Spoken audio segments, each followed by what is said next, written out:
Zimali isukana basa katatu pesa tengi chidamali sizawanda mna angatanga mugwangwa izi sizawanda zimali temba uduniza abungwarangwa tunabari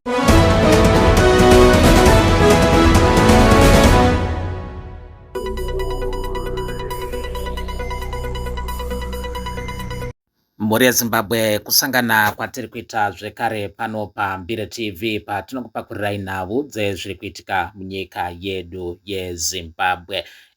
Mbori yeZimbabwe nyaya iri panapa inyaya yemavidhios pamwe chete nemafotos ari kutenderera padandemutande paine kupomedzerwa paine kunenedzerwa kuri kuitwa Taurai Kandishaya pamwe chete naTemba Muliswa kuti vari kukampeina vane urongwa hwekuunganidza mayouth muguta reHarare avo vachazenge vakapfekedzwa nhumbi dzakanzi Chiwenga must go kumberi dzakanzi one center of power, chinangwa chiri chekuda kuti Vice President Chiwenga vange vachidzingwa basa ari kuva mutevedzeri wavaEmmerson Mnangagwa. Izvi zvauya panguva ino pava nekutaurika pava nenhahurwa zvichitevera mashoko akataurwa navaChiwenga vari kusvondo yeRoman Catholic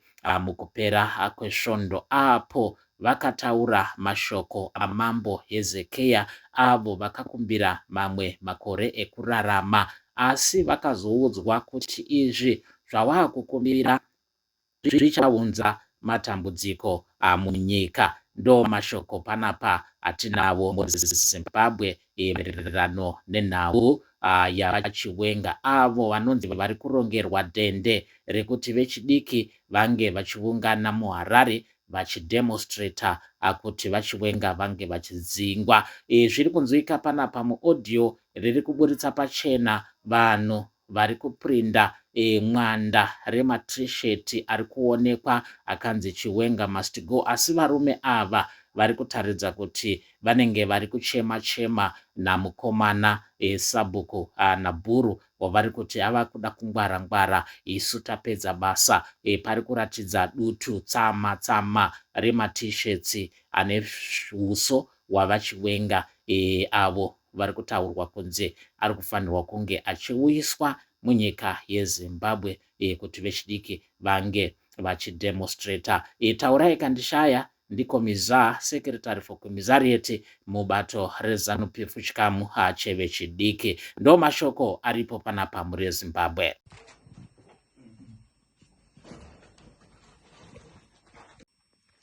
Zimali isukana basa katatu pesa tengi chidamali sizawanda mna angatanga mugwangwa izi sizawanda zimali temba uduniza abungwarangwa tunabari chimali yone kuwanda kuita zvinhu chimali timba ndakutoni anditapedza basa irizo ndasada kungwara nhema ndasada kuchenjera nhema ndasada kungwara zvinhu zvakaita izvi ndasada masaga emanga njima toisa kuvi chimali kana ndiwo chimali tomaisa kuvi kana ndiwo tomaitisei masaga eziwa tomaitisei tirisangana chimali aiwa chimali aiwa toda mari isitapedza basa ani ndizvo ndo zvatakawirirana ani ndizvo tangotipe mari yedu zvavachazoita isu hatinei nazvo isu basa taturowa chimali basa rarowa iri chimali toda mari.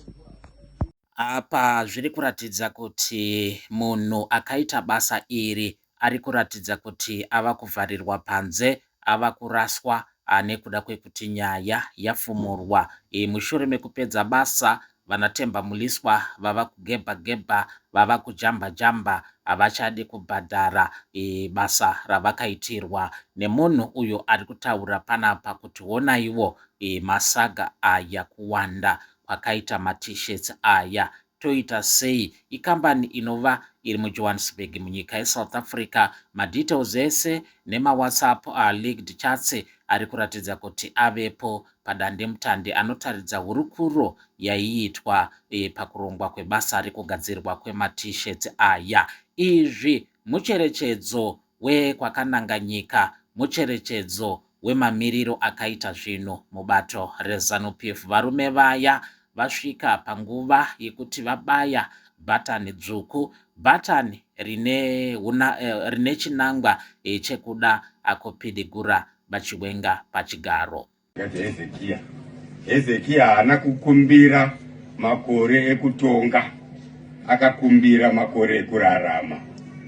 Zvichakadaro mune imwewo nyaya yaHezekia iyo inova yakataurwa navice president vari kusvondo yeRoman Catholic inotaridza kuti yazezesa yatambudza chikwata chezvigananda avo pari zvino vari kunzwika vachida kuzama kutsanangura nyaya iyi kuvatsigiri vavo kuitira kuti vasateverera kana kuti vasanzwa mashoko ava kutaurwa nevanhu ekuti mashoko aya ane chirevo maererano nenhahurwa yekuda kuextenda term kwavaEmmerson Mnangagwa kuti kuchaunza matambudziko sezvamuri kunzwa zviri kutaurwa panapa naDaniel Garwe ekuti mambo Hezekia vamuri kutaura nezvavo havana kukumbira makore ekutonga asi kuti vakakumbira kuwedzerwa makore ekurarama, asi nhaurwa yacho ingori imwe chete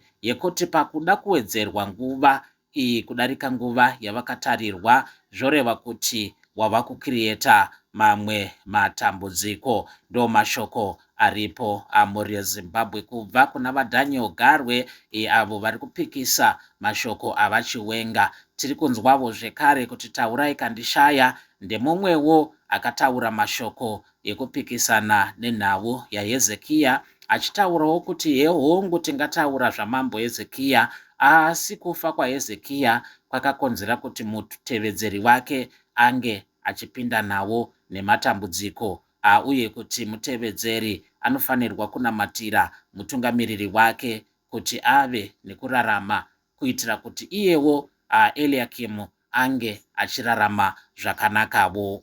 Kune United Church of Christ nemabhishop aigona kuuya ovauti baba pfugamai munamate mukumbire chipo cheupenyu sezvakati Hezekia. Hezekia haana kukumbira makore ekutonga, akakumbira makore ekurarama. Tese pano nguva nenguva patinopfugama uchikumbirira utungamiri makore ekurarama, uchikumbirira mhuri yako, vana baba, vana mai, makore ekurarama. Tinokutendai vatsigiri veMbire TV nekutevera mashoko atakupakurirai muzuva ranhasi pano paMbire TV. Mashoko maererano naTaurai Kandishaya naTemba Muliswa, koita zvakare nyaya yavaDaniel Garwe avo vanova vari kurwisana zvikuru navice president Chiwenga. Tipei muonero wenyu muchishandisa comment section. Iyewo musakanganwa kutsigira channel ino kuburikidza nekusubscribe, kushare mavideos ano pamwe chete nekurekomenda channel ino kune vasati vaiziva. Asi panguva ino tinokutendai, tinoti musare zvenyu zvakanaka.